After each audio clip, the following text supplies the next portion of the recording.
पावन कृपा करुणा से श्रावण मास के पवित्र अवसर पर आशुतोष अवडरदानी प्रलयंकर भगवान शंकर का पावन चरित्र गान का हम सबको सद्भाग्य प्राप्त हुआ है। द्वितीय दिवस की कथा प्रारंभ करूं उससे पूर्व हमारे विज्ञान के माध्यम से जुड़े हुए सर्वप्रथम यजमान के निमित्त रूप में विराजे, निमित्त मात्र के रूप में विराजे मेरे प्रिय और आदरणीय श्री मनोज अग्रवाल जी, उनके पूरे परिवार को प्रणाम वंदन।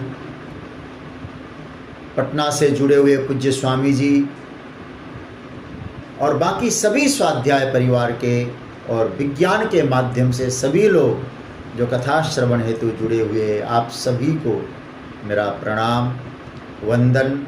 जय सिया राम, ओम नमः शिवाय। प्रिय स्वजनों, मानव जीवन का सर्वोच्च लाभ यही है कि जीवन में सत्संग की प्राप्ति हो जाए, और सत्संग की प्राप्ति हमारे पुरुषार्थ का परिणाम नहीं होता है, ये हरि कृपा का परिणाम है। ऐसा बाबा तुलसी तो कहते हैं,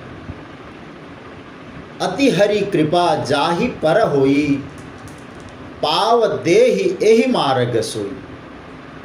जिसके ऊपर अति हरि कृपा होती है वही इस मार्ग पे आगे बढ़ता है। कई जगह अति सर्वत्र वर्जयत कहा गया है, लेकिन कहा कि भगवान की कृपा अति हो तो आनंद ही आनंद है। तो हमारे ऊपर परमात्मा की विशेष कृपा हुई है, हम सत्संग की ओर बढ़े हैं। ईश्वर का अनुग्रह समझकर हम लोग कथा श्रवण की यात्रा में आगे बढ़ें।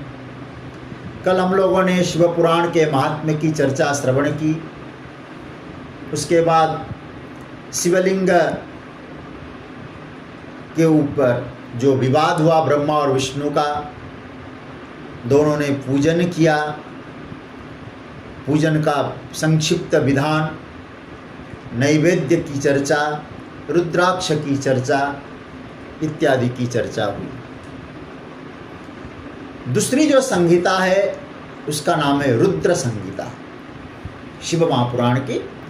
और उस रुद्र संहिता के 5 प्रकरण हैं: सृष्टि खंड, सती खंड, पार्वती खंड, कुमार खंड और युद्ध खंड। इसमें शिव महापुराण का सबसे विस्तृत संहिता, बड़ा प्रकरण है रुद्र संहिता, और इसमें महत्वपूर्ण कथाएं हैं। जैसे हम लोग भागवत का 10वां स्कंद 90 अध्यायों का होता है, ये तो एक एक प्रकरण में कई कई अध्याय। तो जब सबसे पहला जो प्रकरण है उसका नाम है सृष्टि खंड। सृष्टि खंड में सूत जी महाराज से ऋषियों ने प्रश्न किया है कि भगवान शिव को तो अजन्मा कहा है, लेकिन भगवान शंकर के अवतारों की चर्चा भी सुनने में आती है।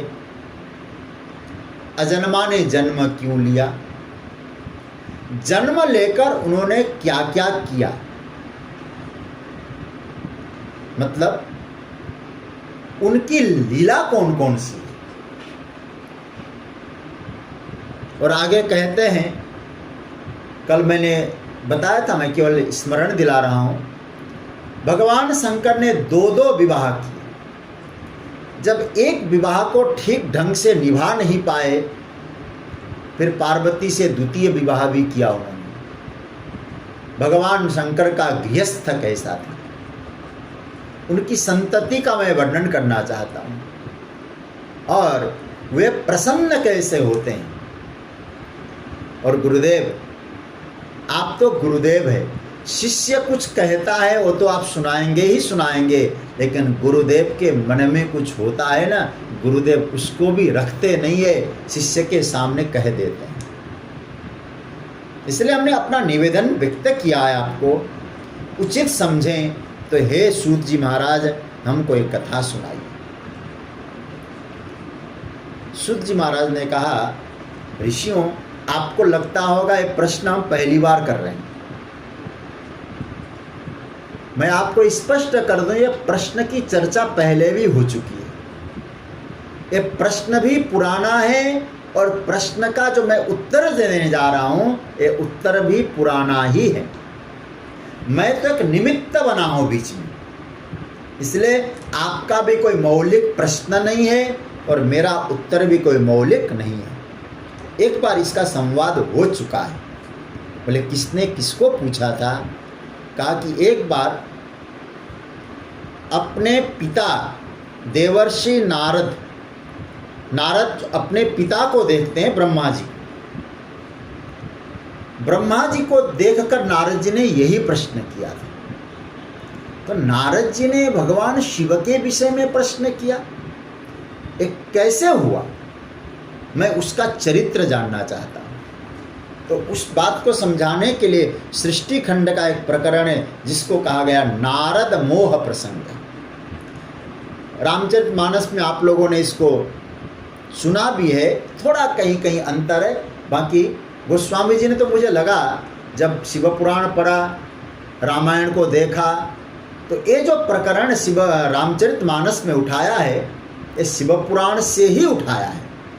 क्योंकि तुलसी जी ने जब रामचरितमानस की रचना की तो उन्होंने कहा है नाना पुराण निगमा गम सम्मतम यत्, अनेक पुराणों में जो कोई चरित्र मिला है मैं उस चरित्र को भी रामायण में रखता हूँ। इसलिए पार्वती विवाह का प्रसंग, नारद मोह का प्रसंग, मुझे लगता है कि शिव पुराण का उन्होंने आश्रय लिया है। कहते हैं कि देवर्षि नारद के विषय में अब नारद मोह प्रसंग को मैं आपको संक्षेप में सुनाऊंगा, क्योंकि प्राय आप सब जानते हैं। सूत जी महाराज कहते हैं, एकस्मिन् समये विप्रा नारदो मुनिसत्तमः ब्रह्मपुत्रो विनीतात्मा तपोथ मन आदरे। एक बार की बात है, संतों के मन में भी कभी कभी दिव्य साधना का मन होता है। देवर्षि नारद के मन में आया मैं साधना करने जाऊं। कहाँ जाऊं? घूम रहे थे तो एक हिमालय की गुफा में उनको अच्छा लगा। हिमशैल गुहा काचित एका परम शोभना, बढ़िया बहुत दिव्य गुफा, चलो यहीं बैठकर साधना करने लगे। देवर्षि नारद वहाँ साधना करने लगे। अब वहाँ कैसा था, शिवपुराण के अनुसार सुना रहा हूँ, नारद जी साधना में ऐसे तल्लीन हो गए काम को डर सताने लगा। काम को ये डर सताने लगा, इंद्र को ये डर सताने लगा कि नारद यदि साधना करके शक्ति संपन्न हो जाएंगे तो हमारी गद्दी कहीं छीन न जाए। कभी कभी साधन संपन्न लोगों को भी साधना में रत रहने वालों से डर लगता है। अब क्या करें? तो इंद्र ने काम से कहा, मित्रवर्य महावीर सर्वदा हितकारक। अरे मेरे तुम मित्र हो, कामदेव इंद्र का मित्र है, एक काम करो, देवर्षि नारद साधना में तल्लीन है, जाकर आप नारद की साधना को भंग करो। याद रखना सज्जन, जब कोई सबके हित भाव से, हित काम में यह शब्द आ चुका है, हित भाव से जब कोई साधना करने लगता है, यदि हमने उस पर कुदृष्टि दी, गलत सोचा, साधना करने वाले का तो कुछ बिगड़ने वाला नहीं है, लेकिन उनके प्रति ईर्ष्या करने वालों का सर्वनाश होना निश्चित है। ईर्ष्या दीमक की तरह होती है।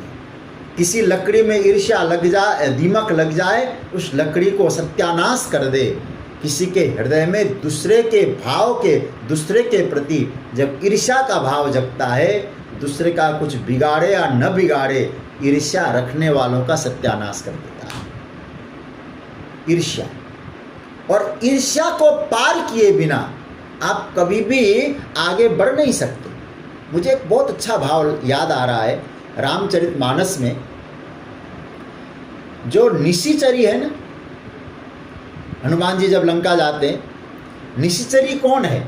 तो हमारे संतों ने कहा निशिचरी क्या करती थी, सिंहिका भी उसको कहते हैं ना, कोई ऊपर से जाता था तो उसकी छाया को पकड़ के उनको खींचती थी।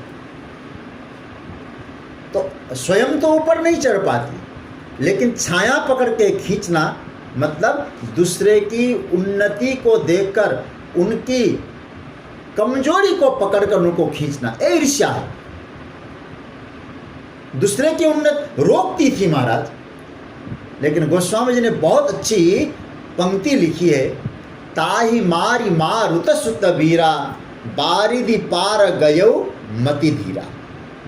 उस लंकिनी को, उस सिंहिका को मारकर, निशिचरी को मारकर वो समुद्र पार गए। इसका मतलब भवसागर पार जाने वाला हो, उसको ईर्ष्या को खत्म करके ही आगे निकलना पड़ता है। अब इंद्र को ईर्ष्या का भाव आया तो कामदेव को उसने भेजा।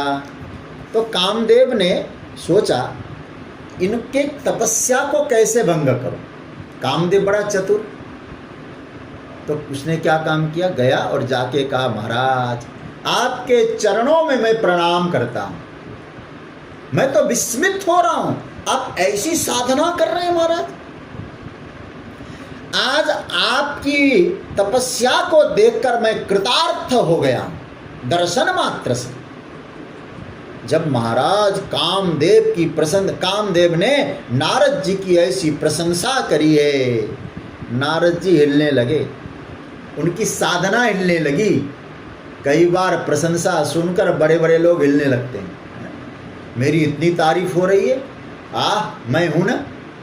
लेकिन शिवपुराण में एक बहुत बड़ी बात आ गई, नारद जी कामदेव की प्रशंसा को पाकर हिल तो गए, लेकिन नारद जी नहीं समझ पाए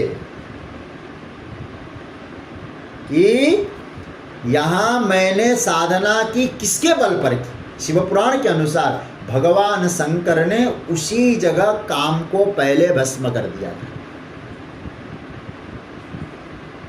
तो काम का प्रभाव वहां नहीं हो सकता था। और नारद जी को लगा मेरी साधना का प्रभाव है। नारद जी को लगा महाराज मैं आपसे पराजित हो गया। याद रखिएगा सज्जनों, पराजित काम फिर आक्रमण कर सकता है।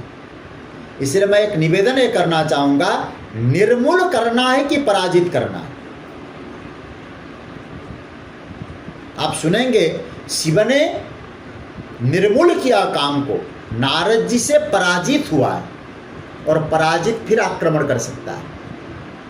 तो नारद जी से पराजय को स्वीकार करता है। तो नारद जी को लगा कि आज मैंने बहुत बड़ा कार्य किया, शंकर कामारी कहलाए, क्योंकि काम को जीत गए, तो मैंने भी तो काम को जीता।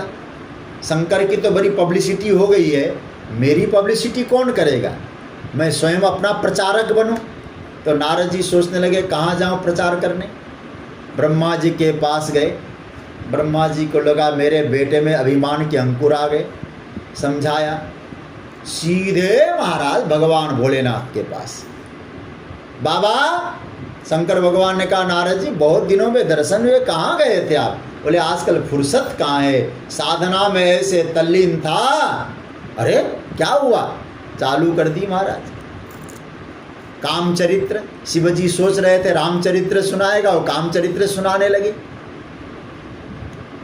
नारद जी सुनाते गए। शिव ने सुना कि नहीं सुना, शिव ने तो आंखें बंद कर ली, नेत्र बंद कर ली। तो नारद जी को ऐसा लगा कि मैंने जो चरित्र सुनाया शिवजी को इतना अच्छा लगा कि मानो इनकी समाधि लग गई। कई बार वक्ताओं की भूल होती है, आंख बंद करके श्रोता लोग सुनने लगते हैं तो वक्ता के भ्रम होने लगता है कि मेरी कथा अच्छी लगी हो इसलिए सुन रहे हैं आंख बंद करके। लेकिन ये नहीं मालूम है कि वक्ता को कहीं स्वप्न लोक में भी गए होंगे श्रोता लोग। अब परिणाम क्या हुआ, देवर्षि नारद को लगा ना बहुत अच्छा लगा होगा शिवजी को कथा।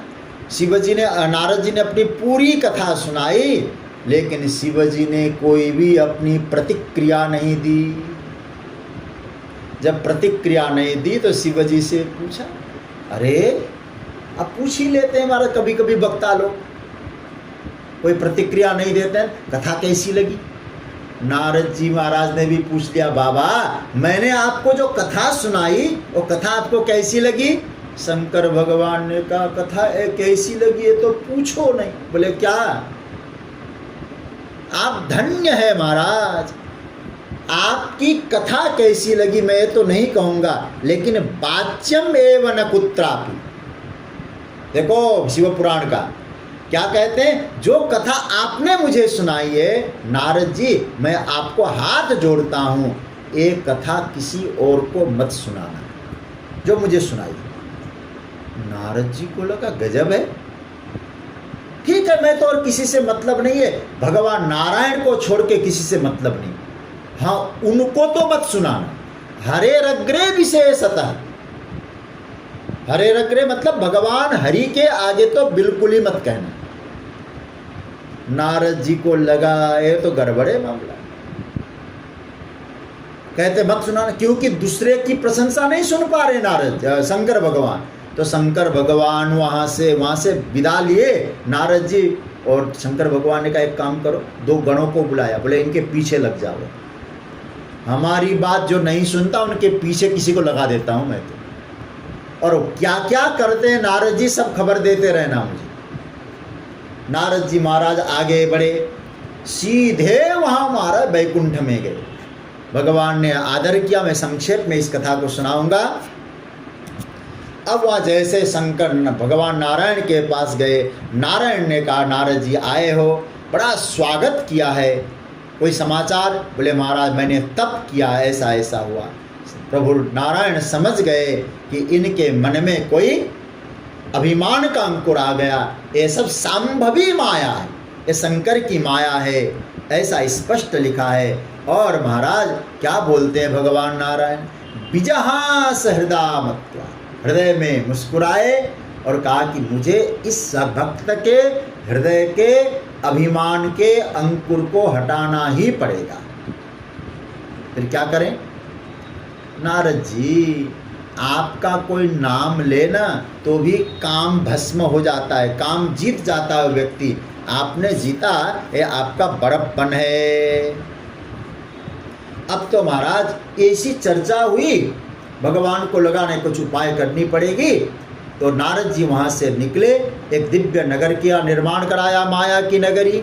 वहाँ के राजा का नाम था शीलनिधि, उनकी पुत्री का नाम था श्रीमती। देखो रामचरितमानस में दूसरा नाम है विश्वमोहिनी, लेकिन शिव पुराण में उनका नाम है श्रीमती। तो श्रीमती का विवाह महोत्सव था, नारद जी गए, वहाँ चर्चा हुई। आप लोग सब जानते हैं इस कथा को, इसलिए मैं ज़्यादा विस्तार में नहीं ले जाऊंगा। तो वहाँ चर्चा हुई, नारद जी ने कन्या को देखा, विवाह की इच्छा जागृत हुई है, और लेकिन मेरा तो स्वरूप अच्छा नहीं है। भगवान नारायण के पास आए, मुझे अपना रूप दे दीजिएगा, क्या करना है। बोले विवाह करना है।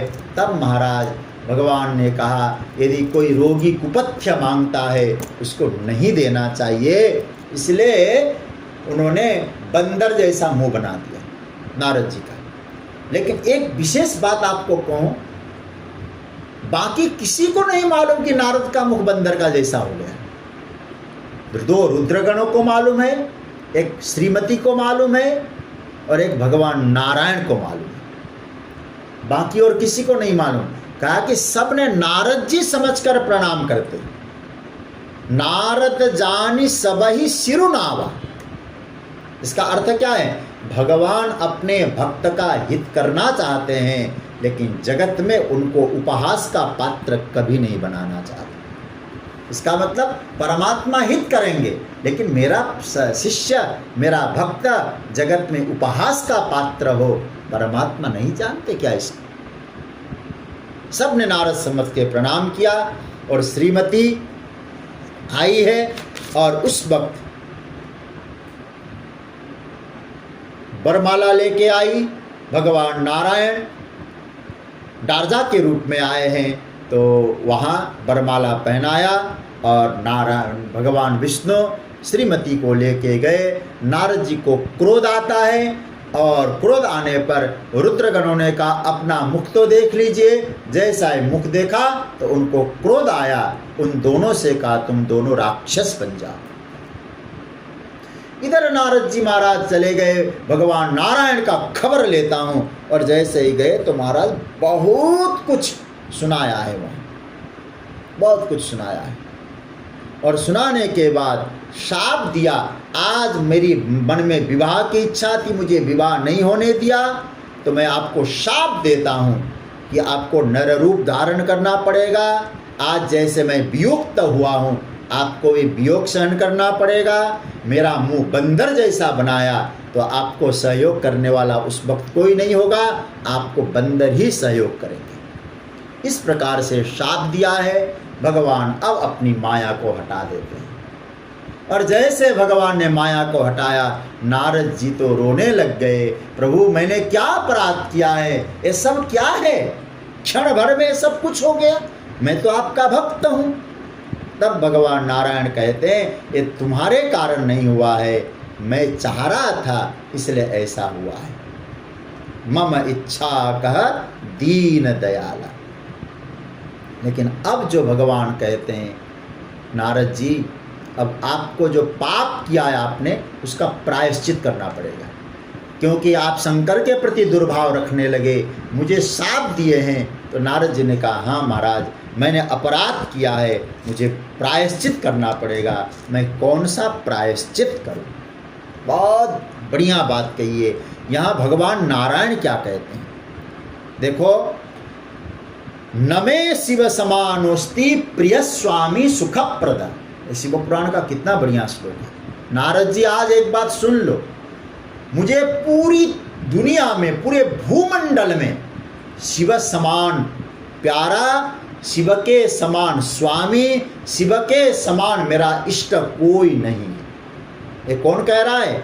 भगवान नारायण कह रहे हैं। नमे शिव समानोस्ति प्रिय स्वामी सुखप्रदा सर्वशक्ति प्रदो मेस्ति ये समय परमेश्वर। मेरे परमेश्वर है, मेरे इष्ट है। और यदि याद रखना नारद जी, भगवान शंकर के चरित्र को में जिसकी रुचि नहीं है, भगवान का जो शंकर की पूजा नहीं करता, वो कभी मेरा भक्त नहीं हो सकता। ये विष्णु की बात याद रखिएगा। कायेन मनसा वाचा यह शंकर मुपैति हुई स पंडित स ज्ञेय जीवन मुक्त सौच्य। मन वचन कर्म से भगवान शंकर के पावन चरणों में जिसकी श्रद्धा नहीं है, रखता जो नहीं रखता, वो कभी मेरा भक्त हो नहीं सकता। शिव विरोधी कभी मैं उसको अपनाऊंगा ही नहीं। तुमने शिव के विषय में ऐसा सोचा कि उन्होंने तो काम को जीता है? अरे याद रखना, उन्होंने काम को जीता नहीं है, काम को भस्म कर दिया है। और आपने काम को पराजित किया है। पराजित करना और निर्मूल करना अलग अलग बात है। पराजित फिर हावी हो गया कि नहीं आप में, आप वहाँ पराजित कर लिए थे काम को, यहाँ हावी हो गया। शंकर तो सर्वथा कामारी, इसलिए मुझे सबसे प्रिय यदि कोई है वो शिव है। शिव तत्व का बड़ा सुंदर प्रतिपादन विष्णु ने किया है। और क्या कहते हैं भगवान नारायण? और मुझे तो रामचरितमानस की वो पंक्ति याद आती है भगवान राम की, और एक गुप्त मत, मैं एक गुप्त मत कह रहा हूं, ऐसा गुप्त बात कहता हूं क्या? शंकर भजन बिना नर भगति न पावई मोरी। ये याद रख लो, शिव के भजन के बिना मेरी भक्ति उसको नहीं मिल सकती। ये भगवान नारायण कह रहे हैं, शिव का भजन करेगा मेरी भक्ति मिलेगी। आप सुनेंगे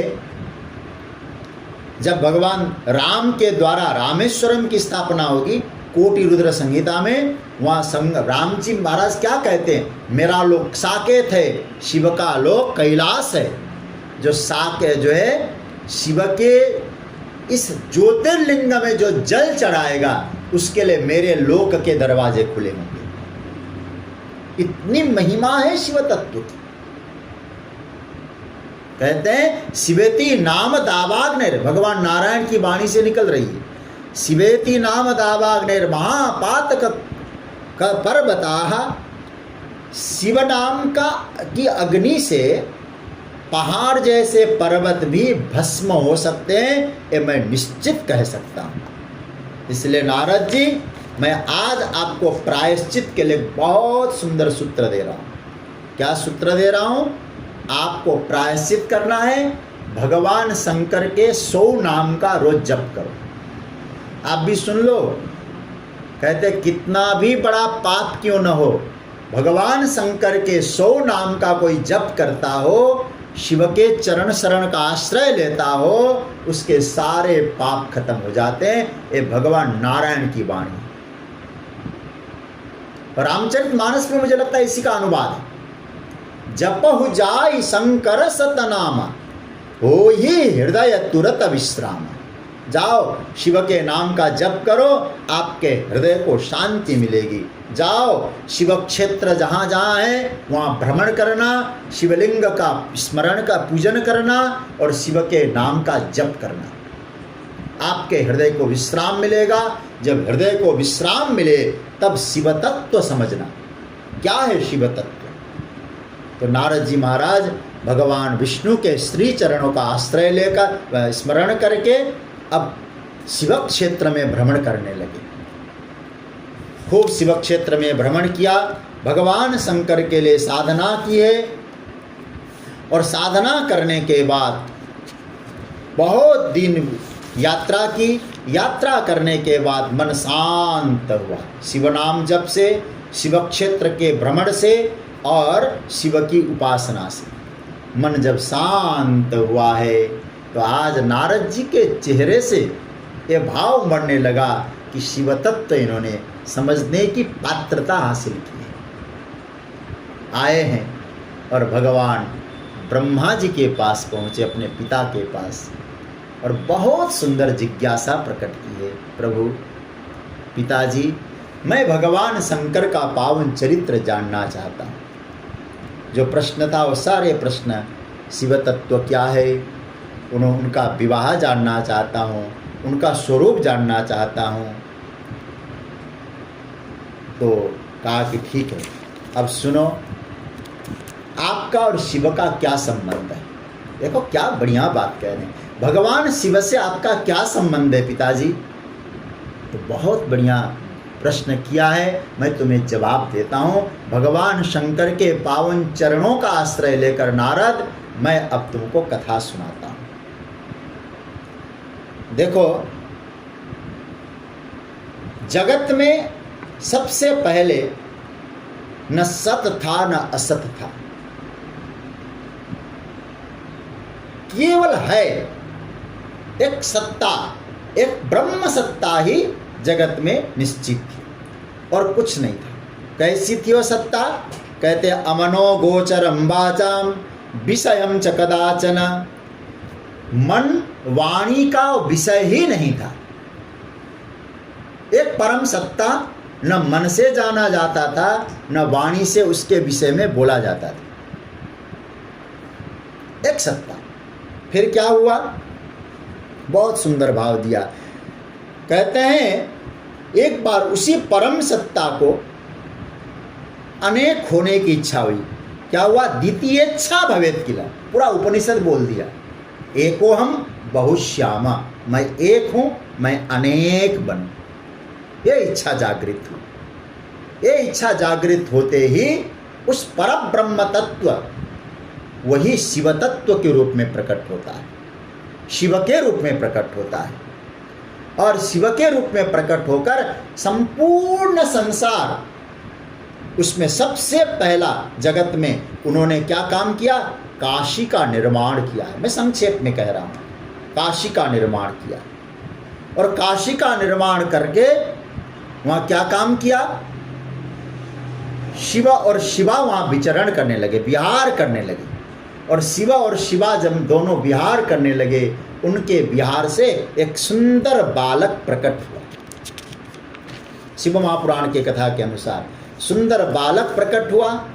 उस बालक ने कहा, मैं कौन हूँ, आप क्या मुझे नाम देना चाहते हैं?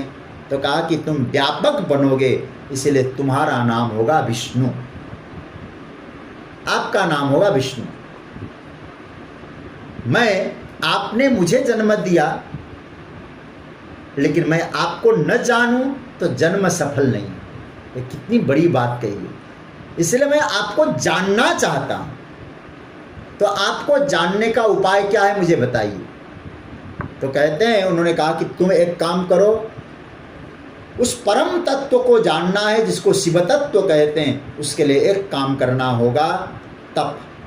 बिना तप के उसको जाना नहीं जा सकता। तो तप करने लगे। तप करते करते महाराज शिव तत्व का बोध होता है। और तप करते करते महाराज श्रम बहुत ज़्यादा हुआ। श्रम के कारण पसीने आने लगे और पसीने में एक दिव्य सागर बन गया वहाँ। और महाराज उस सागर में, उस जलमय संसार में, और जिसको नारायण कहते हैं, जिसको विष्णु कहते हैं, सो गए। और सो गए तो उन्हीं विष्णु के नाभि से कमल पैदा हुआ। ये ब्रह्मा जी नारद जी को सुना रहे हैं। और कमल पैदा हुआ और नारद कमल में मैं मिला। और जैसे मैं अपने आप को पाया तो फिर मैं सोचने लगा मेरा मूल क्या है। तो मैं अपने मूल को खोजने के लिए निकला। तो उसी समय मैं जा रहा था, जाते जाते जाते जाते मुझे एक व्यक्ति सोता हुआ दिखाई दिया। ये शिव पुराण की कथा है। और सोता हुआ दिखाई दिया तो आपस में हम लोगों में झगड़ा हुआ, कौन बड़ा है, कौन बड़ा है। तो वहाँ कल की कथा याद करिएगा, एक अनल स्तंभ प्रकट हुआ और बार बार सृष्टि का वर्णन आया। तो बाद में फिर हम दोनों ने भगवान शंकर का दिव्य शिवलिंग स्थापन करके पूजन किया। और कथा कल भी मैं आपको सुना चुका हूँ। इस प्रकार से फिर हे नारद जी, भगवान शिव का जो परम तत्व है, उस परम तत्व ने मुझे और विष्णु को ज्ञानोपदेश दिया है। शिव प्रकट हुए हैं, शिव ने ज्ञानोपदेश दिया और मुझे सृष्टि का भार सौंपा है, विष्णु को पालन का भार सौंपा है। हे नारद जी, भगवान शंकर का जो आश्रय लेता है ना नारद, वो हमेशा याद रखना, साधना में दिव्यता को प्राप्त करने के बाद अपने जीवन को कृतार्थ कर जाता है।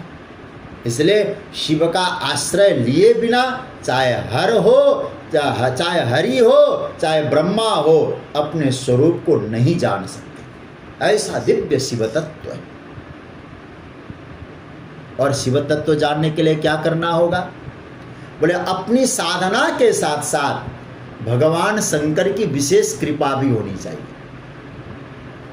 महाराज नारद जी ने एक बहुत बढ़िया बात कही है, हमारे पास इतना बल नहीं हो, सामर्थ्य नहीं हो, यदि हम क्या शिव तत्व को समझ पाएंगे, फिर शिव को प्राप्त कर पाएंगे?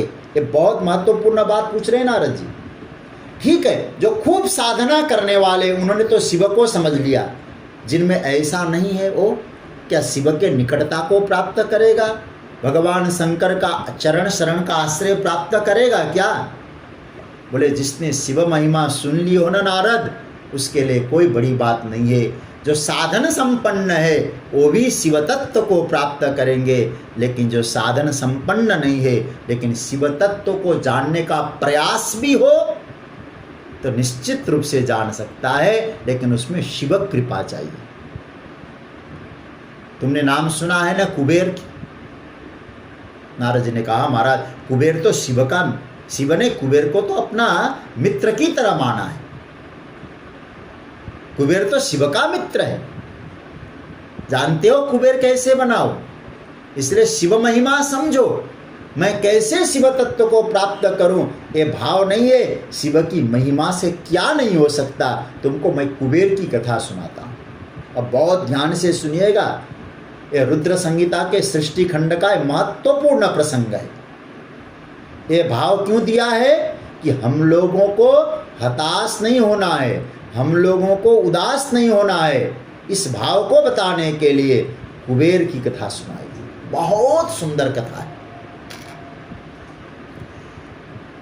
आसीत काम्पिल्य नगरे सोमयाजि कुलोद्भवः। अब कुबेर कैसे बना, ध्यान से सुनिएगा। हम तो कुबेर की बड़ी पूजा करते हैं ना, हमारे यहाँ भी कुछ भेज दें कुबेर भगवान। कुबेर की बड़ी महानता है। कुबेर कौन था? काम्पिल्य नगर में एक ब्राह्मण निवास करते थे जिनका नाम था यज्ञदत्त। यज्ञदत्त ब्राह्मण। कैसे ब्राह्मण थे? त्रिकाल संध्या बंदन करते थे, प्रतिदिन अग्निहोत्र करते थे, कभी अभक्ष भक्षण नहीं किया, अग्नि की उपासना करने वाले, वेद अध्ययन करने वाले, बड़े सुंदर। और कैसे तेजस्वी थे? एक सूर्य तो आकाश में और दूसरा सूर्य का तेज यज्ञदत्त ब्राह्मण में दिखाई देता था। ब्राह्मणों का तेज कैसा होता है? अपनी साधना से होता है। जितनी साधना में तल्लीन हो, तेज तो साधना से प्राप्त होती है। तो अब क्या हुआ, समय आनंद से बीत रहा था, बहुत सम्मान था यज्ञदत्त ब्राह्मण का। कहते थे वो तो धरती के प्रकट सूर्य है, ऐसा लोग बोला करते थे। तो यज्ञदत्त के यहाँ पुत्र का जन्म हुआ। पुत्र का जन्म हुआ तो यज्ञदत्त ने सोचा कि नाम तो बहुत सोच समझ के रखना होगा, तो क्या नाम रखूं? बोले सारे गुण मेरे बेटे में आ जाए, इसलिए नाम रख दिया गुणनिधि। अपने बेटे का नाम रखा गुणनिधि। अब तो महाराज गुणनिधि कुछ बड़े हो गए, लेकिन सारे अवगुण गुणनिधि में आने लगे। कैसे आने लगे? संग दोष के कारण। लेकिन शिव पुराण में एक बहुत महत्वपूर्ण बात कही है माताओं। माता ने गुणनिधि की मां ने गुणनिधि के अपराध को छुपाए रखा। कभी पिता के सामने गुणनिधि के अपराध नहीं कहा।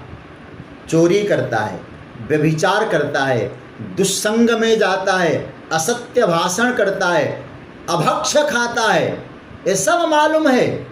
लेकिन पिता के पास कह दूंगी तो पिता फटकारेगा, पिता फटकारेंगे तो अच्छा नहीं होगा। इसलिए माँ ने क्या काम किया है? बहुत बढ़िया बात कही है, छिपाए रखा। एक दिन किसी के द्वारा थोड़ा बहुत मालूम पड़ा तो अपने बेटे को बुला के बहुत सुंदर उपदेश दिया यज्ञदत्त ने। क्या कहते हैं? ब्राह्मणानां धनम तात सद्विद्या साधु संगम किमर्थम न करोसि त्वं सुरुचि प्रीतमानसः। बेटा, ब्राह्मण का जन्म जो होता है ना, भगवान की बहुत बड़ी कृपा से प्राप्त होता है। मैं एक बात आपसे कहूं, जब ब्राह्मण, क्षत्रिय, वैश्य ये तीन जाति के यहाँ कोई बालक का जन्म होता है ना, हमारे संत लोग कहते हैं सूर्य भगवान उत्सव मनाते हैं। संत लोग कहते हैं क्यों उत्सव मनाते हैं? ये बालक बड़ा होगा, ये संतान बड़ी होंगे, हमको जल समर्पित करेंगे, हमारी उपासना करके तेजस्वी बनेंगे। लेकिन बुरा मत मानना,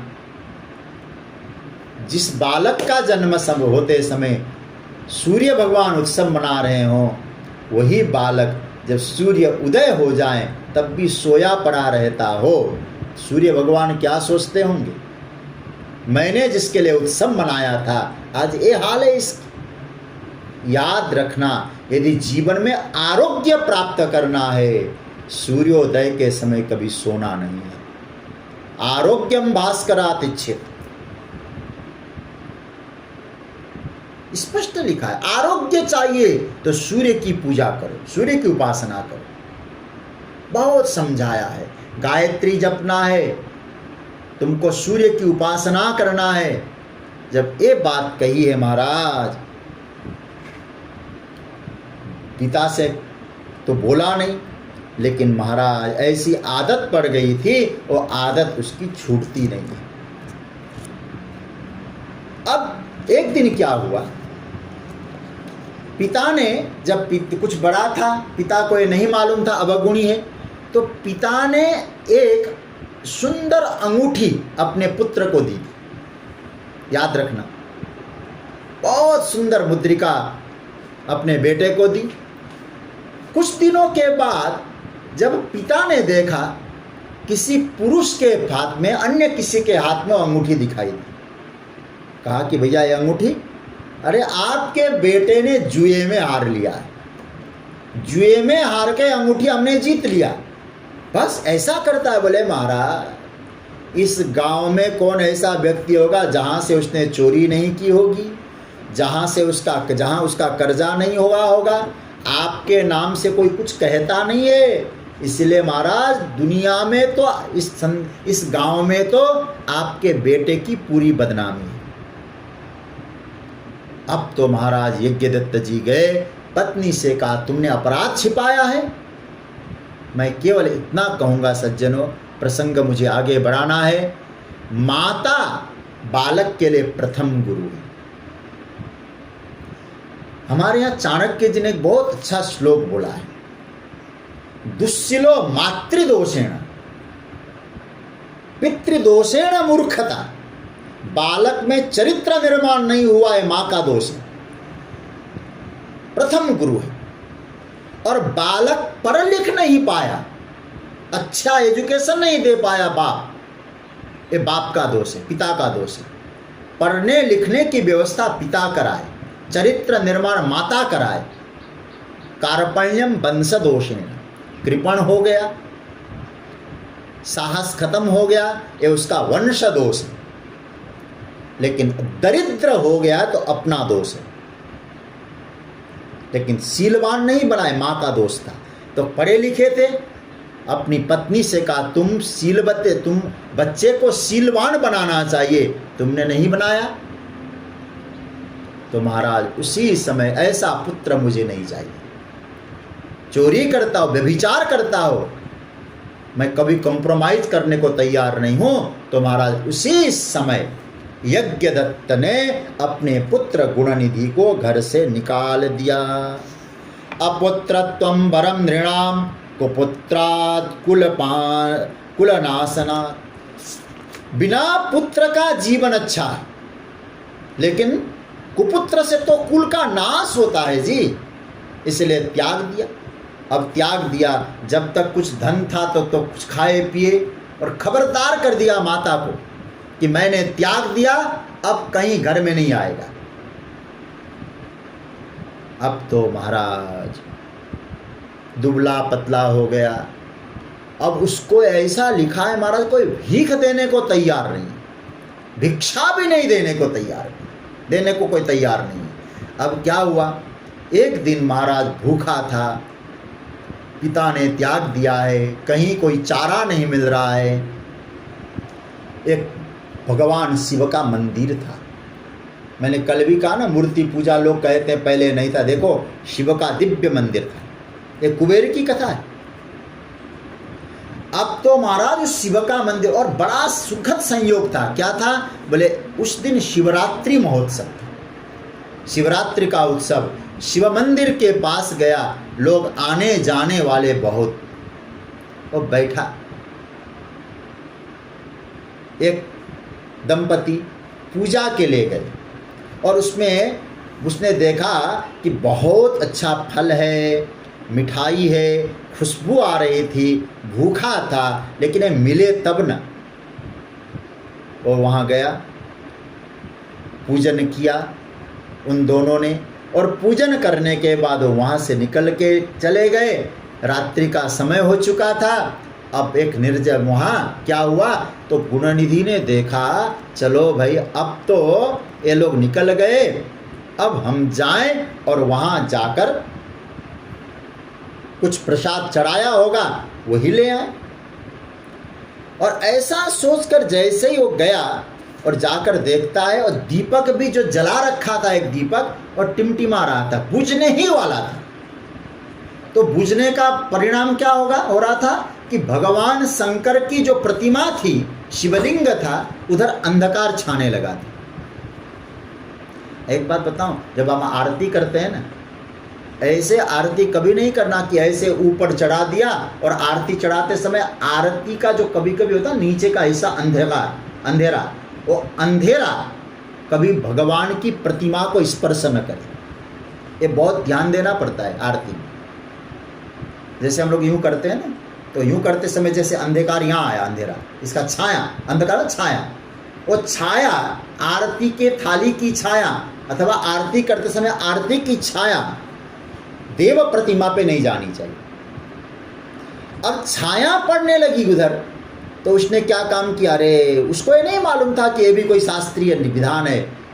तो सब लोग सो रहे थे वहाँ, मंदिर के सेवक लोग। धीरे से गया, एक फटी पुरानी धोती थी उसकी, उन्होंने यूँ फाड़ा और यूँ फाड़ के थोड़ा सा तेल बचा था, उस तेल में उसको भिगो दिया और भिगोकर उसी से उसने अपने उस दीपक बना के उसको यूँ यूँ करके उसको जला दिया, अपना वस्त्र जला दिया दीपक के रूप में। और क्या किया, और जैसे जलाया और देखा प्रसाद है, खुश हो गया महाराज। शिवलिंग में चढ़ाया हुआ जो प्रसाद था, उस प्रसाद को लिया और वो दीपक को जलाया अपने वस्त्र से और प्रसाद को लेकर वो निकलने लगा। और जब दीपक का प्रकाश छाने लगा, दिए का प्रकाश छाने लगा, उसी समय वहाँ के सेवक लोग जग गए, अरे चोर आया, चोर आया। वो गुणनिधि भागने लगा एक हाथ में प्रसाद लेकर, और जैसे भाग रहा था, जाते जाते पत्थर में उसके पैर फिसलने लगे, गिर पड़ा, दुबला पतला हो चुका था। और उसी समय वहाँ से पीछे जा रहे थे सेवक लोग, गुणनिधि गिरा, वही मरा। कहते हैं कि वो मरते समय यमदूत और शिवदूत आए। शिव पुराण के अनुसार यमदूत कहने लगे हम ले जाएंगे, शिवदूत कहने लगे तुम कैसे ले जाओगे। यमदूत कहने लगे अंधेर नगरी चौपट राजा जिसने जीवन भर कोई सत्कर्म नहीं किया, उसको आप ले जाओगे क्या, ये तो नरकगामी होगा। बोले नहीं, ये शिवधाम जाएगा। बोले कैसे जाएगा। देखो आज कौन सा पर्व था, बोले शिवरात्रि का। शिवरात्रि का पर्व था, चाहे कैसा भी हो, इसने दिन भर पानी भी नहीं पिया है। भले ही नहीं मिलकर पिया नहीं होगा, पानी मिला नहीं होगा, पिया नहीं होगा, लेकिन उपवास तो रहा है। अनजाने में भी उपवास हो गया शिवरात्रि का, निर्जला उपवास हो गया। और दूसरा, उसने शिवरात्रि में शिवजी का दर्शन किया। तीसरी बात, जो शास्त्र में आता है कि छाया नहीं पड़नी चाहिए आरती की, छाया पड़ने ही वाली थी शिव प्रतिमा पर, उसने दीपक जलाकर उस छाया को रोक दिया, दीपक जला के प्रकाश कर दिया। और आज शिवरात्रि में मेरे प्रसाद को जिसने पाया हो, पा लिया था उसने, पाया हो, वो कहाँ नरकगामी होगा। इसलिए ये शिवधाम जाएगा। अब तो महाराज ऐसा उसका कल्याण होने लगा, शिव की कृपा से। महाराज कुछ कर्म शेष भी रहे होंगे, तो कहा कि इसने दीपक जलाकर ऐसा दिव्य कार्य किया है, अब ये दोबारा जन्म लेगा एक बार और लोगों को शिव तत्व के बारे में बताएगा। तो भगवान शंकर की कृपा से वो जो गुणनिधि था, वो गुणनिधि क्या हुआ, कलिंग देश का राजा बन गया। ध्यान से सुनिएगा, पहले गुणनिधि था, फिर कलिंग देश का राजा बना, उसका नाम हुआ दम, दम राजा हुआ।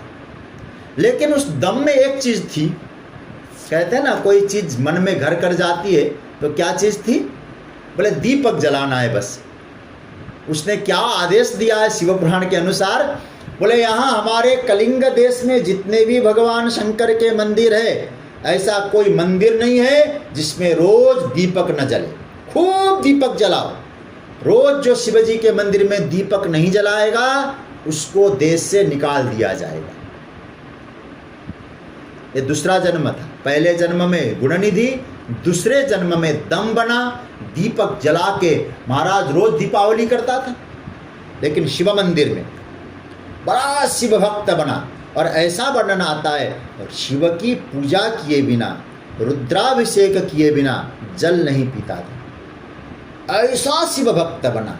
और फिर धीरे धीरे समय बीता, और जो दम था उसका शरीर शांत हुआ, कल्प बीतने लगे, पद्म कल्प आया। उसके बाद ब्रह्मा जी के मानस पुत्र के रूप में पुलस्त्य हुए, पुलस्त्य के घर में विश्रवा हुए, उन्हीं विश्रवा के यहाँ वैश्रवण हुए। उन्हीं वैश्रवण का नाम है कुबेर। अब आप सोच रहे होंगे, गुणनिधि, दम, फिर कुबेर। पुलस्त्य वंश में विश्रवा, विश्रवा के पुत्र हुए वैश्रव। आप लोग एक मंत्र बोलते हैं ना, कुबेराय वैश्रवणाय महाराजाय नमः, पुष्पांजलि में बोलते हैं। कुबेराय वै श्रवणाय, ऐसा बोलते हैं ना, श्रवण अलग करते हैं, श्रवण अलग नहीं हुआ, वैश्रवणाय। वैश्रवण कुबेर का नाम है। तो इसका मतलब क्या हुआ, वो कुबेर बना। अलका, उसने, कुबेर ने बड़ी तपस्या की है महाराज, क्योंकि शिव की भक्ति उसमें कूट कूट के भरी थी। तो वो कुबेर एक बार काशी चला गया। काशी जाकर कुबेर ने बड़ी साधना की, और साधना करके भगवान शंकर को प्रसन्न किया। और भगवान शंकर पार्वती सहित कुबेर के यहाँ प्रकट हो जाते हैं। साधना संपन्न हुई उसकी, पार्वती और शंकर दोनों कुबेर के सामने।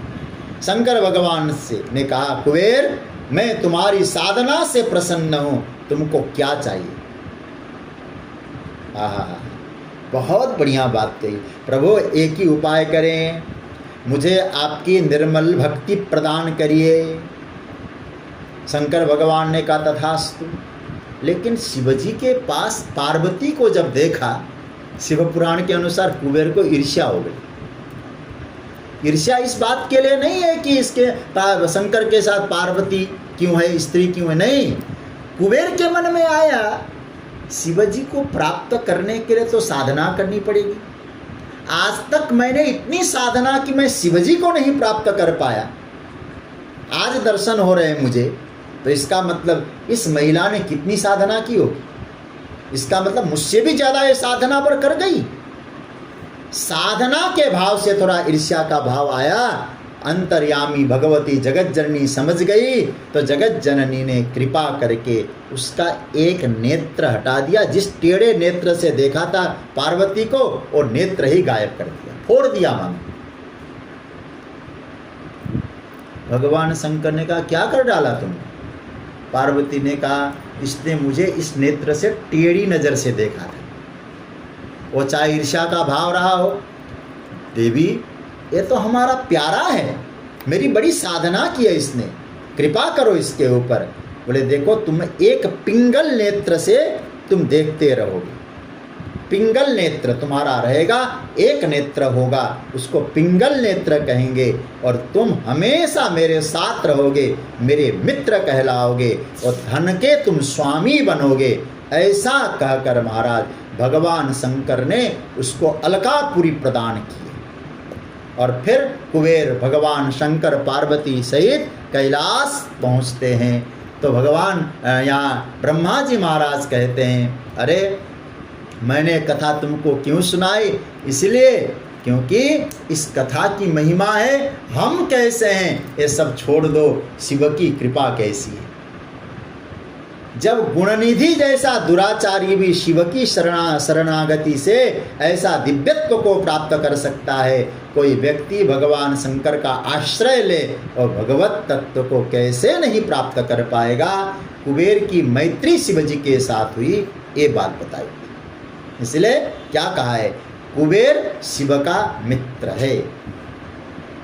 कुबेर की कथा को कहकर यहाँ पहला जो खंड है, जिसको सृष्टि खंड कहते हैं, रुद्र संहिता का, उसको विराम दिया है। सज्जनों, यह एक बात आपको समझना है। जो अभी जो सृष्टि खंड में कुबेर की कथा आई, मैं केवल इतना कहूँगा, देखो भगवान शंकर के जितने भी परिकर हैं ना, सब हाई फाई हैं, लेकिन वो स्वयं क्या करते हैं, स्वयं महेश। आप देख लीजिएगा, शिव का नाम क्या है? महेश। हर जगह ईश लगा है कि नहीं? महाईश। स्वयं महेश ससुरो नगेश। शिव का ससुराल कहाँ है? ससुर कौन है? नगेश। नगेश मतलब पर्वत के राजा, पर्वत के ईश। नग मतलब पर्वत। स्वयं महेश ससुरो नगेश। वहाँ ईश लगा कि नहीं ससुर में? सखा कौन है? सखा धनेश। शिवजी का सखा कौन हुआ? धनेश। धनेश मतलब कुबेर। कुबेर का एक नाम है धन का स्वामी। स्वयं हो गए महेश, ससुर हो गए नगेश, सखा हो गए धनेश और बेटा हो गए गणेश। गणों के ईश। ईश मतलब स्वामी। हर जगह हाई फाई मामला है कि नहीं? स्वयं महेश ससुरो नगेश सखा धनेश तनयोर गणेश। करते क्या है? तथापि भिक्षाटनमेव शंभो बलीयसी केवलमीश्वरेच्छा। ये सब खोते हुए भी भगवान शंकर भिक्षाटन करते हैं, इसलिए भगवान की इच्छा बलवती है। सज्जनों, कहने का तात्पर्य यह है, भगवान शंकर सब कुछ होते हुए भी शरणागतों को कभी अस्वीकार नहीं करते। किसी भी भाव से शिवजी का आश्रय लेना है, ये भाव आया है। अब उसके बाद दूसरी संहिता प्रारंभ होती है, दूसरा खंड प्रारंभ होता है जिसका नाम है सती खंड। रुद्र संहिता के 5 खंड हैं। सृष्टि खंड में अभी आपने नारद जी वाली कथा सुनी, कुबेर की कथा सुनी। उसके बाद सती खंड में सती चरित्र हम लोग सुनेंगे। तो इस कथा को हम लोग सुने, सब मिलकर केवल 2 बार भगवान के नाम का स्मरण करेंगे और उसके बाद फिर हम लोग सती चरित्र में आगे बढ़ेंगे। जय शिव शंकर हर हर शंभो गौरी शंकर सदा शिवा। जय शिव शंकर हर हर शंभो गौरी शंकर सदा शिवा। जय शिव शंकर हर हर शंभो गौरी शंकर सदा शिवा। जय शिव शंकर हर हर शंभो गौरी शंकर सदा शिवा। गौरी शंकर सदा शिवा। पार्वती वल्लभ महादेवा।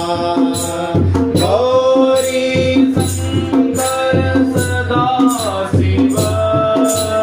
पार्वती वल्लभ महादेवा। जय शिव शंकर हर हर शंभो गौरी शंकर सदा शिवा। जय शिव शंकर हर हर शंभो पार्वती वल्लभ शिवा। शिवोऽहं सच्चिदानन्दो। शिवोऽहं सच्चिदानन्दो।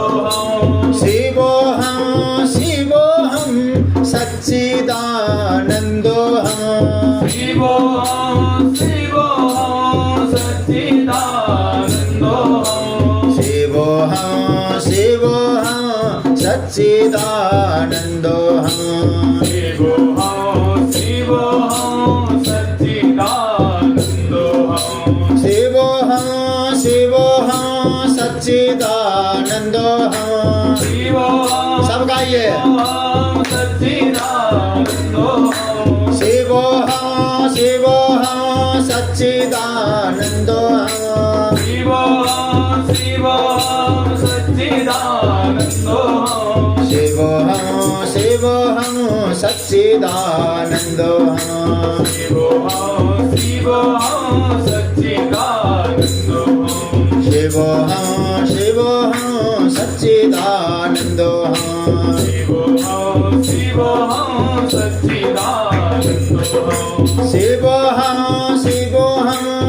सच्चिदानन्दोऽहम् शिवोऽहं सच्चिदानन्दोऽहम् शिवोऽहं सच्चिदानन्दोऽहम् शिवोऽहं सच्चिदानन्दोऽहम् ॐ नमः पार्वती पतये हर हर महादेव। सती खंड में सती का पावन चरित्र आया है। भगवान ब्रह्मा जी महाराज कहते हैं, नारद, दक्ष के यहाँ अनेक संतान हुए। ब्रह्मा जी का पुत्र है दक्ष, उनके यहाँ अनेक संतति हुई। उनमें से बीरिणी से सती का प्राकट्य हुआ है। मैं कथा को संक्षेप करूंगा। और भगवान शंकर से सती का विवाह हुआ है, ये सब आप जानते हैं। लेकिन आगे का जो प्रसंग है शिव पुराण में बड़ा प्यारा प्रसंग है। सती के साथ शिव का विवाह हुआ और वहाँ जब बहुत धूमधाम से विवाह का वर्णन है। हम लोग कल शिव पार्वती का विवाह का वर्णन सुनेंगे और करेंगे। बड़ा सुंदर विवाह का वर्णन है शिव पार्वती के विवाह का, कल करेंगे वो तो इधर विवाह के बाद जब भगवान शंकर कैलाश में विराजे हैं तो सती ने बहुत सुंदर जिज्ञासा प्रकट की है, वो सुनने लायक है। जिज्ञासा क्या की है? हे देवदेव, मुझे आपसे भगवत चर्चा सुननी है। क्या सुनना है? ज्ञातुमिच्छामि देवेशा परम तत्वम सुखावह। मुझे परम तत्व जानना है। महाराज, जगत के लोग सहज रूप से कौन सा ऐसा साधन है जिस साधन से का आश्रय लेकर संसार सागर को सहज रूप से पार कर जाते हैं? भगवान ने कहा, सती तुमने बहुत अच्छा प्रश्न किया है। देखो, जगत में सब सुलभ है, लेकिन दुर्लभ यदि कोई चीज़ है वो मेरी भक्ति है। क्योंकि भक्ति को लोग महत्व नहीं दे पाते। दुर्लभा मम भक्तिश्च, भगवान कहते दुर्लभ मेरी भक्ति।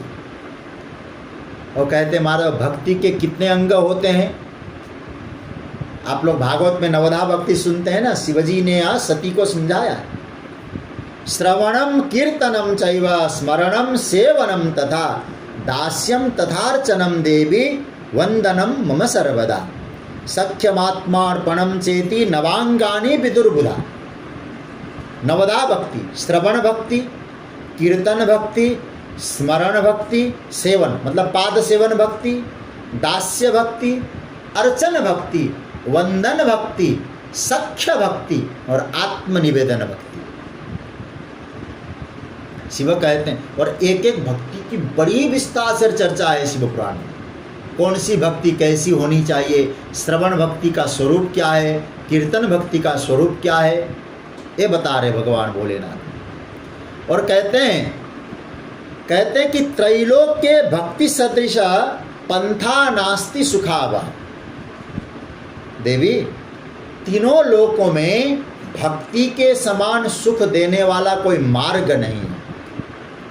और एक केवल नहीं, कहते चतुर्युगेषु देवेशी, लो चारों युगों में भक्ति के समान कोई साधन नहीं है। और विशेष करके कलौतु विशेषतः, कलयुग में अन्य साधन सुलभ कठिन हो सकते हैं, लेकिन भगवान की भक्ति कलयुग में बहुत दिव्य है। भोलेनाथ कहते हैं। और क्या कहते हैं? मैं भक्ति के वश में होता हूँ। कोई भक्त अपना भजन करता है, मैं उसके वश में होता हूँ। भक्ति की बड़ी महिमा गाई है महाराज। किसी के हृदय में भक्ति का जब आविर्भाव होता है देवी, मुझे कैलाश से उसके हृदय में पहुंचने में सेकंड नहीं लगता है। पार्वती सती ने कहा, आप कैसे पहुंचते हैं? बोले, भक्ति का एक धागा होता है।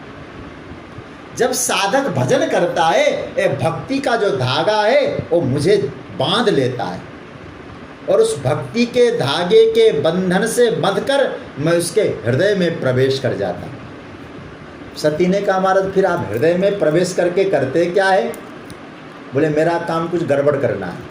बोले क्या गड़बड़ करते हैं आप? बोले गड़बड़ ये करता हूँ, उसके हृदय में जितने भी असद विचार है, असद गुण है, दुर्गुण है, उन सब का मैं नाश कर देता हूँ। ये शिव की वाणी है। क्या है? शिव की भक्ति से भगवान शंकर हृदय में प्रवेश करते हैं और हृदय में प्रवेश करके उसके हृदय के दुर्विचार दुर्गुणों को नाश कर देते हैं। ये शिव भक्ति की महिमा है। इसलिए हे देवी, मैं स्वयं भगवान का मैं स्वयं भी नित्य आनंद से भक्ति करता हूँ। अरे महाराज आप भी भक्ति करते हैं? शिव कह रहे हैं स्वयं सती को, आप किसकी भक्ति करते हैं? बोले देखो मेरे में और भगवान विष्णु में एक संबंध है। 3 प्रकार के संबंध है। ये बहुत बढ़िया बात है। कौन कौन से संबंध है? सखा संबंध है, स्वामी संबंध है और सेवक संबंध है। ये नोट करने लायक है। देखो शंकर विष्णु के स्वामी है और विष्णु शंकर के स्वामी है, तो ये दोनों में स्वामी संबंध हो गया। दूसरा सखा संबंध, एक दूसरे के सखा हैं। और तीसरा सेवक संबंध, विष्णु के सेवक शिव है और शिव के सेवक विष्णु है। इससे क्या फल मिलता है महाराज? शिव भगवान कहते हैं शिवस्य हृदये विष्णु विष्णुश्च हृदये शिव। याद रखना सज्जनों, शिव के हृदय में विष्णु रहते हैं और विष्णु के हृदय में शिव रहते हैं। इन दोनों में जो भेद करेगा वो नरकगामी होगा। शिव का पूजन करके विष्णु का विरोध करोगे तो वहां तो विष्णु उनके हृदय में बैठे हुए, और विष्णु का पूजन करके शिव का विरोध करोगे तो वहां तो शिव जी बैठे हैं। इसलिए ये बहुत सुंदर सूत्र दिया है। शिव का स्वरूप गौर है, विष्णु का स्वरूप श्याम है, राम का स्वरूप श्याम है, कृष्ण का स्वरूप श्याम है। क्यों? एक दूसरे का ध्यान करके। शिव कर्पूर गौरम है, सत्वगुण भगवान है, उनका ध्यान करके शिव गौर हो जाते हैं, और शिव तमोगुण धारण करते हैं, उनका ध्यान करके वे श्याम हो जाते हैं। भेद बिल्कुल नहीं है सज्जनों। इसलिए मैं भी उनकी कथा सुनता हूँ, मैं भी उनकी भक्ति करता हूँ, और वे भी मेरा भजन करते हैं। इतनी बढ़िया बात भोलेनाथ ने कहा। इसलिए सती आज मेरे मन में एक इच्छा उठी है, थोड़ा रामायण से अलग कोई चिंतन है यहाँ। क्या इच्छा उठी है? आज मेरे मन में कथा की इच्छा उठी है। चलो कथा सुनने। कथा सुनने के लिए जा रहे हैं कुंभज ऋषि के यहाँ। वो कथा आप सब जानते हैं, रामचरितमानस की कथा है। मैं विस्तार में नहीं जाऊंगा, जो शिव पुराण की कुछ विशेष बात है वो आपको सुनाऊंगा। कथा सुनने गए और वहाँ कथा तो शिवजी ने सुना, सती ने तो सुना ही नहीं। ऐसा स्पष्ट लिखा है, सुनी महेश परम सुखमानी। जब वापस लौट के आ रहे थे तो राम और लक्ष्मण दिखाई दिए तपस्वी वेश में। शिव ने प्रणाम किया है, लेकिन सती ने मन में आशंका व्यक्त की। ये कैसे इनके वो हैं? अरे हा सीते कह के पुकार रहे हैं। हा सीतेति प्रोच्चरंतम विराग्निष्ट मानसम। इस प्रकार की अवस्था वाले को कैसे इन्होंने प्रणाम किया? ये कैसे भगवान हो सकते हैं जो अपने प्रिया के विरह में रो रहे हैं? शिव ने कहा तुमको विश्वास नहीं है तो किन जाए परीक्षा ले। तो स्वयं परीक्षा करने गई, और आप सब इस कथा को जानते हैं। परीक्षा में उसको सप्लीमेंट्री भी नहीं मिली, पूरी तरह से फेल हो गई और आकर शंकर भगवान को झूठ बोल दिया। मैं केवल इसमें एक बात आपसे कहना चाह रहा हूँ। इस कथा से आपको एक शिक्षा लेनी। मैंने कल भी कहा था अवगुण संगठित होते हैं। सती गई कथा सुनने, कथा नहीं सुनती। एक संत की सरलता का गलत अर्थ किया, यह पहला अवगुण सती में। राम पर भरोसा नहीं है, ये दूसरा अवगुण। पति के बातों पर विश्वास नहीं है, तीसरा अवगुण। भगवान की परीक्षा करने चली, चौथा अवगुण। सीता का रूप बनाया, पांचवा अवगुण। और वापस आने के बाद अपने पति से झूठ बोल दिया, ये छठा अवगुण। तो एक अवगुण आया तो सारे अवगुण आते गए आते गए आते गए। इसलिए अवगुणों से साधक को सावधान होना ही चाहिए, ये बात बताई गई।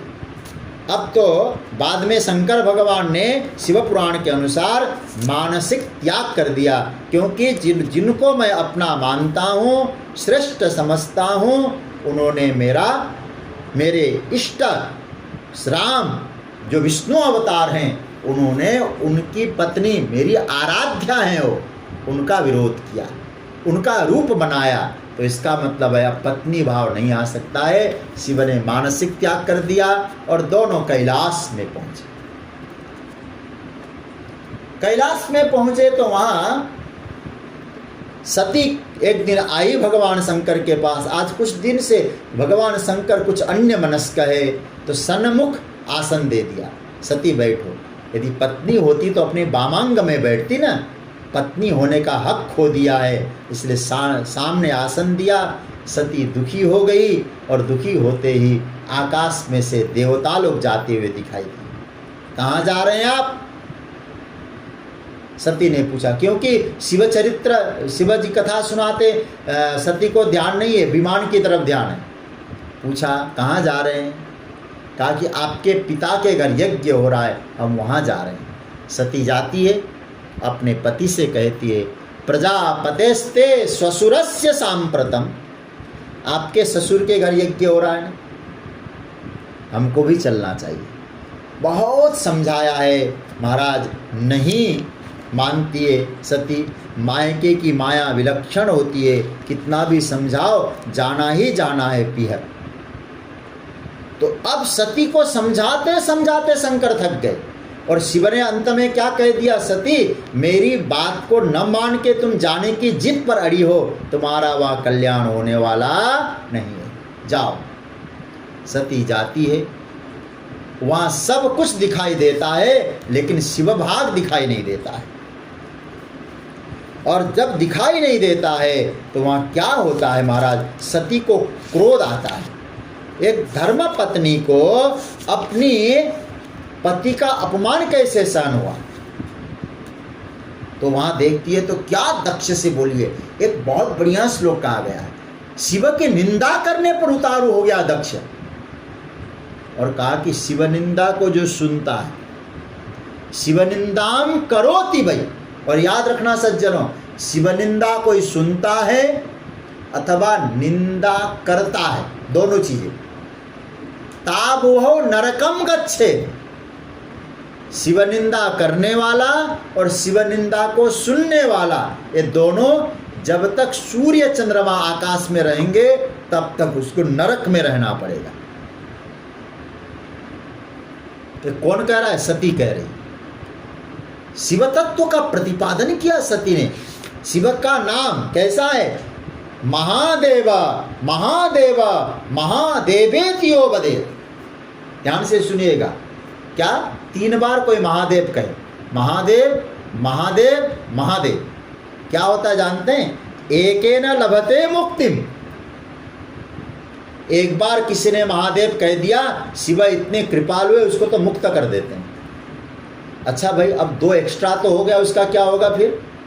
बोले द्वाभ्याम संभूरिणी भवे। एक महादेव कहते ही वो मुक्त कर देते हैं, लेकिन 2 जो एक्स्ट्रा हुआ है ना, उस एक्स्ट्रा महादेव से शिव उस भक्त के ऋणी हो जाते हैं। ऐसा लिखा है, महादेव महादेव महादेवेतियो वदेत एकेन लभते मुक्तिम द्वाभ्याम शंभो ऋणी भवे। ये बताया है। अब क्या करना है? अब मैं इस शरीर को वापस नहीं ले जा सकूंगी। क्यों? बोले इस शरीर ने शिव का अपमान देखा है। इसलिए मैं भगवान शंकर का ध्यान करूंगी और मैं भगवान विष्णु से प्रार्थना करती हूँ, क्योंकि शिव ने कहा था कि विष्णु मेरे हृदय में रहते हैं। इसलिए आज मैं विष्णु से प्रार्थना कर रही हूँ। क्या प्रार्थना कर रही है? मैं जहाँ जहाँ जन्म लूँ मुझे भगवान शंकर ही पति के रूप में मिले। और इसको बहुत अच्छा अनुवाद सजाया है तुलसी जी ने। सती मरत, अग्नि प्रकट होने वाली है शरीर से, तो क्या कहती है? सती मरत हरिसन बर मागा, जन्म जन्म शिव पद अनुरागा, तेहि कारण हिमगिरि गृह जाई, जनमी पार्वती तनु पाई। फिर वही सती बाद में पार्वती बनकर जन्म लेती। इतनी कथा सुनाने के बाद ब्रह्मा जी महाराज कहते हैं अब वहाँ जो दक्ष खुश हो गया, चलो एक शिव का समर्थन करने वाली मेरी बेटी थी वो भी चल बसी। लेकिन महाराज तुम नारद हो ना, तुमने जाकर शंकर को सुना दिया था। क्या सुनाया था? नारद तुम ही थे उस समय भी। तुमने जाकर कहा, क्या कहा था कि आपकी धर्मपत्नी का देहावसान हो गया, तो शंकर भगवान ने जटा में से वीरभद्र और महाकाली को प्रकट किया। शिव पुराण में महाकाली का प्राकट्य भी हुआ है। दो को प्रकट किया और दोनों को भेजा है महाराज। दक्ष ने जिस यज्ञ में अपनी पत्नी दक्ष अपनी बेटी को मरते हुए देखा, उस यज्ञ को विध्वंस कर दिया महाराज। यज्ञ विध्वंस हुआ है। अब यज्ञ विध्वंस होने के बाद देवता लोग इधर उधर भागने लगे। वीरभद्र ने देखा यजमान अभी भी मुस्कुरा रहा है, यजमान का शिरोच्छेदन कर दिया, दक्ष को काट डाला महाराज। अब इसके बाद तो यज्ञ पूरी तरह से विध्वंस हुई। देवता लोग भागने लगे, देवता लोग शिव को मनाने लगे हैं। और वहाँ वीरभद्र से शिव महापुराण में वर्णन आया, ध्यान से सुनेगा, ये भागवत में नहीं है। शिव पुराण के अनुसार उस यज्ञ में विष्णु भगवान वीरभद्र से पराजित हो गए, युद्ध हुआ महाराज। लेकिन शिव पुराण में तो भागवत में तो भगवान विष्णु गए हैं ऐसा लिखा नहीं है, लेकिन कहते वीरभद्र से भी पराजित हो गए विष्णु भगवान।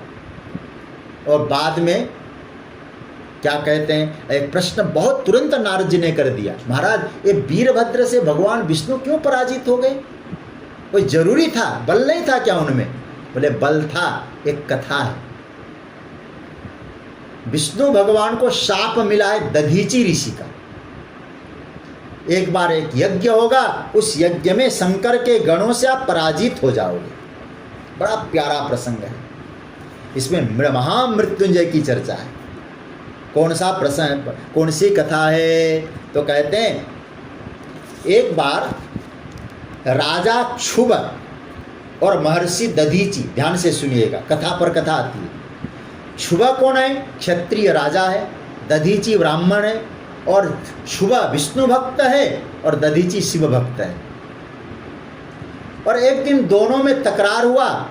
राजा कहने लगा क्षत्रिय बड़ा होता है, और शिवजी का दधीची कहने लगे ब्राह्मण बड़ा होता है। अब आपस में जो है वाद विवाद बढ़ने लगा और धक्का धुक्की भी हो गई महाराज। मुक्का मुक्की चल पड़ी सी और दधीची ने प्रहार किया। शास्त्र प्रसिद्ध है ब्राह्मण श्रेष्ठ है, तुम कैसे क्षत्रियों को श्रेष्ठ मानते हो? अब जैसे ही महाराज दधीची का मुक्का लगा क्षुभ को, क्षुभ ने तो महाराज दधीची ऋषि को काट डाला। ऐसा शिव पुराण में वर्णन है, काट डाला। लेकिन अब उसी समय कटने से पूर्व उन्होंने याद किया था अपने गुरुदेव को, जिनसे उन्होंने शिव मंत्र की दीक्षा ली। उनका नाम था शुक्राचार्य। शुक्राचार्य जी महाराज ब्राह्मण है ना, तो आए और कटा हुआ सर उनके शरीर से जोड़ दिया, क्योंकि उनके पास एक विद्या थी जिसका नाम है मृत संजीवनी विद्या। जोड़ दिया और दधीची स्वस्थ हो गए।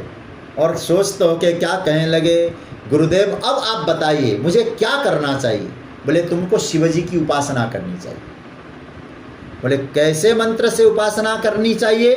बोले मृत संजीवनी मंत्र से। हाँ, आप जानते हैं मृत संजीवनी मंत्र कौन सा है? महामृत्युंजय मंत्र है। ये मंत्र कहा है यहाँ शुक्राचार्य जी ने। कौन सा है? बोले त्र्यंबकम जजामहे सुगंधिम पुष्टिवर्धनम उर्वारुकमिव बंधनात् मृत्योर्मुक्षीयमामृतात्। इसका अर्थ समझाया शुक्राचार्य जी ने, बड़ा विस्तार से महामृत्युंजय मंत्र का अर्थ बताया है। त्र्यंबकम संक्षेप में सुना देता हूँ। त्र्यंबकम शब्द का अर्थ होता है शंकरम, त्रिनेत्र जिनके हैं, तीनों प्रकृति के स्वामी है। भगवान शंकर का 2 नेत्र है, सूर्य नेत्र, चंद्र नेत्र, अग्नि नेत्र। इसका नाम है त्र्यंबकम। क्या करते हैं आप? यजामहे, उनका हम लोग यजन करते हैं, उनका भजन करते हैं, पूजन करते हैं। अच्छा, शिवजी को किसकी? बोले सुगंधिम पुष्टिवर्धन। जैसे पुष्प में जो सुगंध है वो दिखाई नहीं देता है, लेकिन पुष्प का पोषण करता है, पुष्प को सौंदर्य प्रदान करता है। जिनकी कृपा से सृष्टि सौंदर्यशाली है।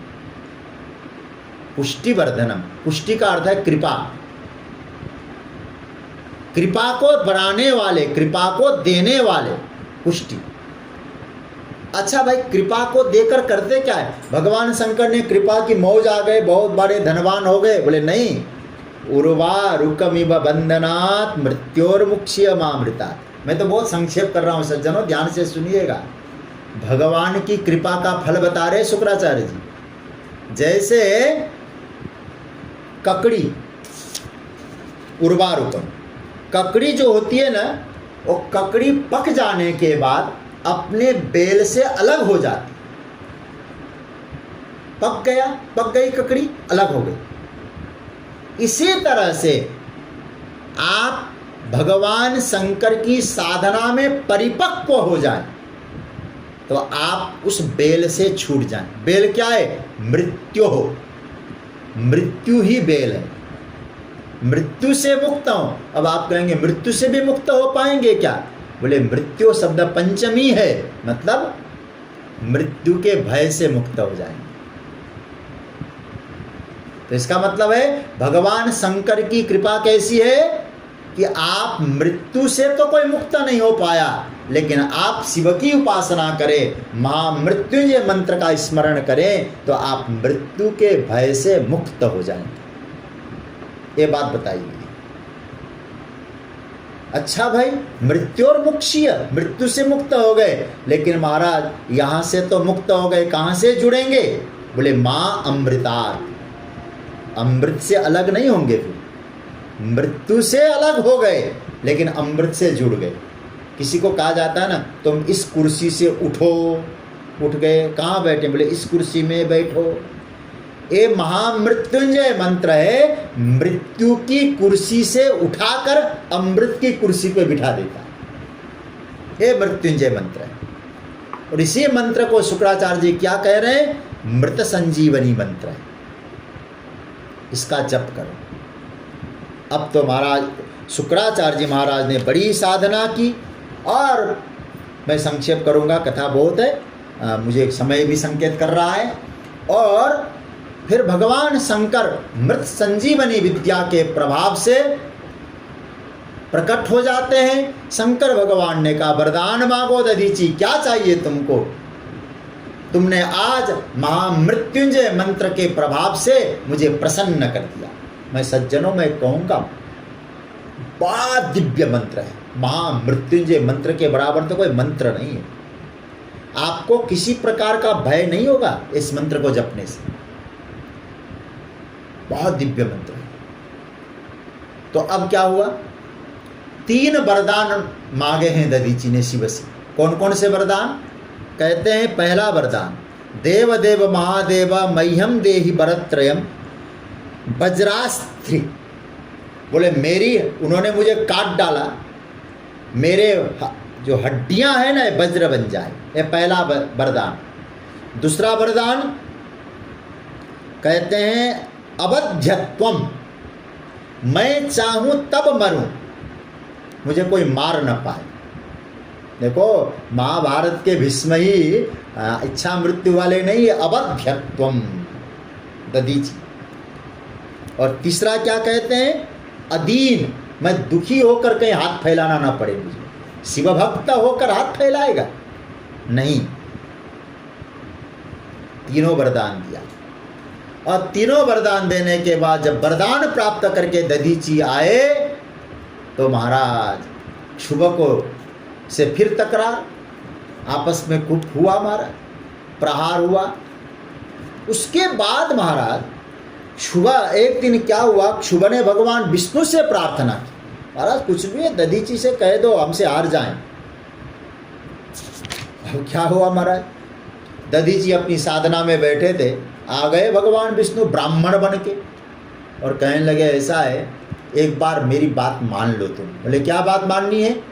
बोले एक बार अपने मित्र राजा शुभ से जाकर कह दो कि मैं तुमसे पराजित हो गया हूं, तुम बड़े हो। ध्यान से सुनिएगा। कहा कि तुम छलिया हो, मैं पहचान लिया हूं तुमको, छल करने आए हो, मैं नहीं बोल सकता ये काम, अपना प्रभाव। अरे महाराज वज्र लेकर भगवान जैसे प्रहार करने लगे नारायण, भगवान शंकर के इस मृत्युंजय मंत्र का प्रभाव हुआ, उस वज्र भी दधीची का कुछ नहीं बिगाड़ पाया और वज्र भी कुंठित हो गया।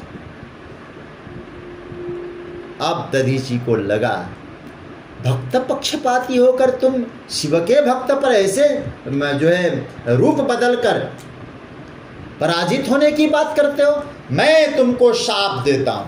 कौन सा शाप दोगे? तो तुरंत दधीची ने कहा एक बार ऐसा समय आएगा आपको शिव के गणों से भी पराजित होना पड़ेगा। मुझे पराजित होने की बात कर रहे हो? मैं तो शिव भक्त हूं, मैं पराजित नहीं होऊंगा, लेकिन आपको शिव के गणों से पराजित होना पड़ेगा। नारद इसीलिए उस दक्ष यज्ञ में विष्णु को वीरभद्र से पराजित होना पड़ा था, क्योंकि दधीची ऋषि का शाप था। एक कथा सुनाई। उसके बाद अब यज्ञ पूर्ति कैसे करें?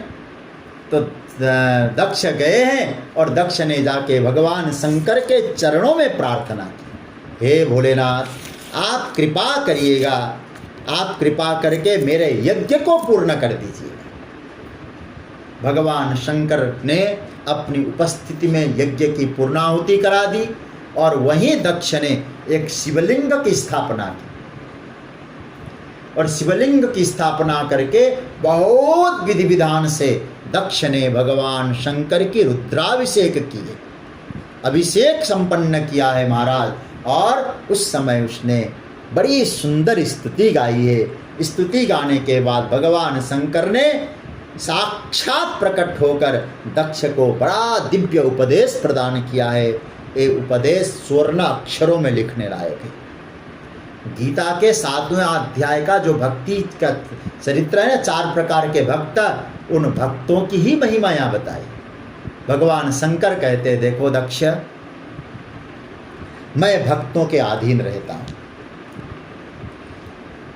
कभी भी कोई भ्रम है, कौन बड़ा है कौन छोटा है, ये भ्रम कभी मत पालो। आर्तो जिज्ञासु अर्थार्थी 4 प्रकार के भक्त मुझे भजते हैं, मैं सब पर कृपा करता हूँ, लेकिन ज्ञानी जो भक्त है मुझे बहुत प्रिय होता है। और ज्ञान किसको कहते हैं? जहाँ भ्रम न हो उसका नाम है ज्ञान। और याद रखना दक्ष, अहम ब्रह्मा च विष्णुश्च जगतः कारणम परम, मैं ब्रह्मा विष्णु जगत संचालन के लिए हमने अवतार लिया है।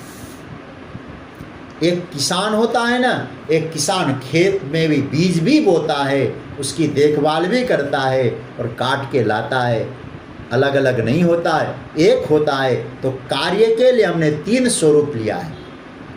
इसलिए तुम ये समझो उनकी पूजा करके इनका विरोध करेंगे तो हम तीनों है, एक का भी विरोध करोगे तो सबका विरोध हो जाएगा।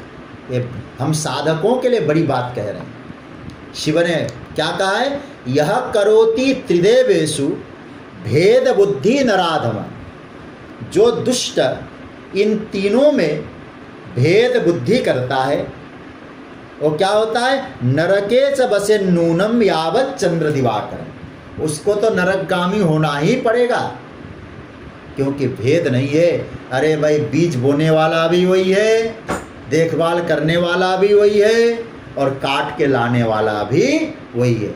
इसलिए तुमने जो भेद किया है उस भेद को मिटाने के लिए मैंने तुमको ये लीला की है, तुमसे मेरा कोई द्वेष नहीं है। और भगवान ने उनको बकरी का सर लगा दिया पहले। अब उसने भगवान की बड़ी सुंदर स्तुति की है और दक्ष यज्ञ को सफल किया है। दक्ष ने भगवान शंकर का पूजन किया है। और क्या कहते हैं, यह जो शिव चरित्र में ये जो सती खंड है रुद्र संहिता में, यह रुद्र संहिता का जो सती खंड है, इसमें दक्ष यज्ञ विध्वंस, सती का जल में अग्नि में जलना, और बाद में शंकर भगवान क्षुभ और दधीची की कथा, शंकर भगवान के द्वारा बड़ा दिव्य उपदेश दक्ष को देना। इन कथाओं को जो प्रेम से श्रवण करेगा, भगवान शंकर के श्री चरणों में उनको निर्मल भक्ति की प्राप्ति होगी और अंत में मोक्ष का वो अधिकारी बनेगा। ऐसा कहकर रुद्र संहिता का ये द्वितीय खंड, जिसको सती खंड कहा गया है, वो विराम दिया जा रहा है। ये भगवान भोलेनाथ के पावन चरणों में समर्पित करते हैं। वही सती पार्वती बनकर जन्म लेती है। तो इसके आगे जो खंड है उसका नाम है पार्वती खंड। तो पार्वती और शंकर का विवाह होता है, उसकी चर्चा अब हम लोग कल के प्रसंग में करेंगे। कल शिव विवाह का पावन उत्सव रहेगा। आप सभी लोगों से निवेदन है, प्रयास करिएगा कल जुड़ने का और शिव विवाह का आनंद लीजिएगा, खूब अच्छा रहेगा। और मैं एक निवेदन कर दूं आप लोगों को, शिव विवाह में आइएगा ज़रूर, नहीं तो शिवजी कहेंगे आज कथा सूचना सुनने के बाद भी जो कल शिव विवाह में नहीं आएंगे तो शिवजी कहते मेरे बारात उनके घर में पहुंच जाएंगे। समझ में आ रहा है ना, शिवजी के बाराती आ जाएंगे घर में। इसलिए कल भगवान शंकर का विवाह है, तो आप लोग आइए, नहीं तो बाद में हमसे शिकायत मत करिएगा कि रात में हमने ऐसा ऐसा देखा था। सूचना सुनने के बाद तो आना ही पड़ेगा। कल शिव विवाह का पावन उत्सव रहेगा। और आइए अब हम लोग ओम शिव का पाठ करें।